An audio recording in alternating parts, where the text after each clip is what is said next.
وفاقی وزیر خزانہ مفتاح اسماعیل نے مالی سال 2018-19 کا وفاقی بجٹ قومی اسمبلی میں پیش کر دیا۔ اس حوالے سے قومی اسمبلی میں وفاقی وزیر خزانہ کی بجٹ تقریر جاری ہے۔ ملک کی تاریخ میں پہلی مرتبہ ایک حکومت مسلسل چھٹا بجٹ پیش کر رہی ہے، جس پر اپوزیشن کی جانب سے ایوان میں احتجاج کیا گیا۔ بجٹ اجلاس سے قبل وزیر اعظم شاہد خاقان عباسی کی زیر صدارت کابینہ کا اجلاس ہوا، جس میں بجٹ تجاویز کی منظوری دی گئی۔ وزیر خزانہ نے کہا کہ آج ہم اس ایوان میں نواز شریف کی کمی محسوس کر رہے ہیں۔ 2008 سے 2013 کے دوران مہنگائی کی شرح 12% تھی۔ ہم نے 5 سال میں مشکل اور تکلیف دہ فیصلے کیے۔ انہوں نے کہا کہ موجودہ مالی سال میں شرح نمو 5.8% تھی، جو پچھلے 13 سال میں سب سے زیادہ ہے۔ آج ہم دنیا کی 24ویں بڑی معیشت ہیں۔ ہم نے 5 برس میں اوسط افراط زر 5% سے کم پر رکھی ہے۔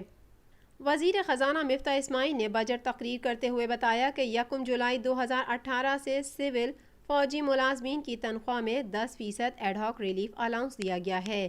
تمام پنشنرز کے لیے بھی 10% اضافہ کیا گیا ہے۔ ہاؤس رینٹ الاؤنس میں بھی 50% اضافہ کیا گیا۔ پینشن کی کم سے کم حد 6,000 سے بڑھا کر 10,000 روپے کر دی گئی ہے۔ فیملی پینشن کو 4,500 روپے سے بڑھا کر 7,500 کر دیا گیا ہے۔ 75 سال سے زائد عمر کے پینشنرز کے لیے کم از کم پینشن 15,000 روپے مقرر کی گئی ہے، جبکہ اسٹاف، کار ڈرائیور، ایکسپورٹرز کے ریفنڈز کے حوالے سے درپیش مسائل کا حل کے لیے مندرجہ ذیل اقدامات تجویز کیے جاتے ہیں۔ ہم برآمدی شعبے کے لیے کیے جانے والے درآمد پر زیرو ریٹنگ کی طرف جا رہے ہیں تاکہ نئے ریفنڈز کلیم میں واضح کمی آ سکے۔ 1 جولائی 2018 سے زیر التوا ریفنڈز کلیم کو اگلے 12 ماہ کے دوران کا سامنا ہے اور عرصے دراز سے پیش آنے والے اس مسئلے کے حل کے لیے آج وفاقی حکومت سمندری پانی کو قابل استعمال بنانے کا پلانٹ لارج سکیل ڈیسلینیشن اسکیم کا اعلان کر رہی ہے۔ یہ پلانٹ نجی شعبے کے ذریعے تعمیر کیا جائے گا اور یومیہ 50 ملین گیلن پانی فراہم کیا جائے گا۔ کراچی میں پینے کے پانی کے مسائل کا اس سے ایک بہت بڑی حد تک حل ہو جائے گا۔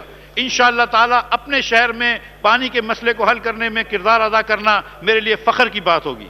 اس مقصد کے لیے وفاقی حکومت نجی شعبے کے ساتھ شرکت داری کرے گی اور ضروری فنڈز اور گارنٹی کا بندوبست کرے گی۔ ڈسپیچ رائڈرز کے لیے اوور ٹائم الاؤنس 40 روپے فی گھنٹہ سے بڑھ کر 80 روپے فی گھنٹہ ہوگا۔ وزیر خزانہ نے کہا کہ سرکاری ملازمین کے لیے گھر، موٹر سائیکل خریدنے کے لیے ایڈوانس قیمت میں 12 ارب روپے مختص کیے گئے ہیں۔ جائیداد پر ود ہولڈنگ ٹیکس، خریدار کی ظاہر کردہ ویلیو پر 1% ایڈجسٹیبل ایڈوانس ٹیکس کی تجویز ہے۔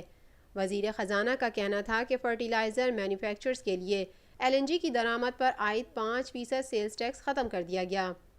نان کارپوریٹڈ کیسز کی صورت میں ود ہولڈنگ ٹیکس 7.75% سے بڑھا کر 9% کرنے کی تجویز ہے۔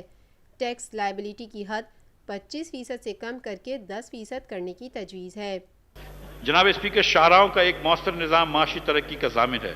مسلم لیگ نون کی حکومت نے شاہراہوں پر سرمایہ کاری کو 2012-13 کے 50 ارب روپے کے مقابلے میں 2017-18 میں 320 ارب روپے تک پہنچا دیا ہے۔ گزشتہ 5 سالوں کے دوران اس سلسلے میں PSDP سے 842 ارب روپے خرچ ہوئے ہیں، جبکہ پبلک پرائیویٹ پارٹنرشپس کے ذریعے بجٹ کے علاوہ 500 ارب روپے کی فائنینسنگ کا بندوبست کیا گیا ہے۔ اس سرمایہ کاری کے نتیجے میں 3655 کلومیٹر کی شاہراہیں تعمیر کی گئی ہیں، جس میں 1785 کلومیٹر کے موٹر شامل ہیں۔ 1990 کی دہائی میں میاں نواز شریف نے پشاور سے لاہور کے سفر کو انقلابی تبدیلی دے دی تھی۔ آج موجودہ دور میں ان کے اس امر کو یقینی بنایا گیا ہے کہ پورے ملک میں آمد و رفت کے لیے ایسا ہی نظام موجود ہو۔ ہم پورے ملک میں انشاءاللہ تعالی موٹر وے کا جال بچھا رہے ہیں۔ الیکٹرک گاڑیوں کی اسمبلی کے لیے CKD کٹ 10% کی رعایتی شرح پر درآمد کرنے کی تجویز ہے۔ LED پارٹس اور خام مال پر عائد 5% کسٹم ڈیوٹی واپس لینے کی تجویز ہے۔ بجٹ دستاویز کے مطابق جاری اخراجات کے لیے 478 ارب روپے مختص کیے گئے ہیں۔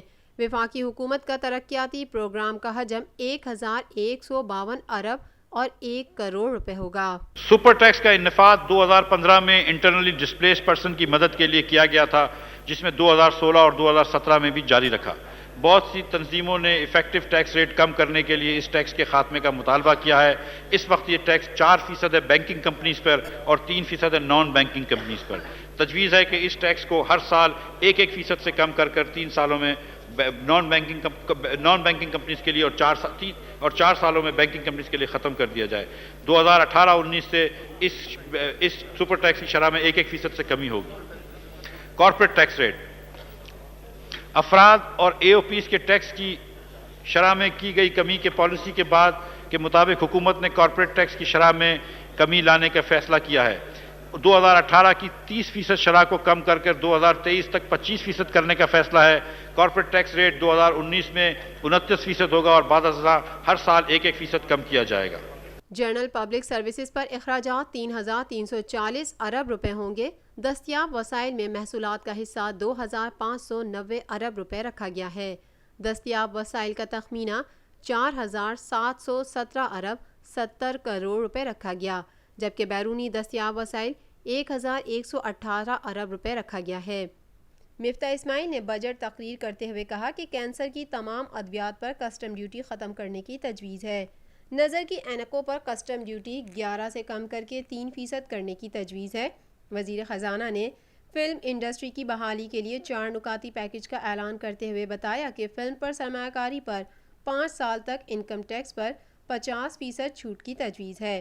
ٹرانسفارمرز میں استعمال ہونے والی اسٹیل شیٹ پر کسٹم ڈیوٹی 10 سے کم کر کے 5% کرنے کی تجویز ہے۔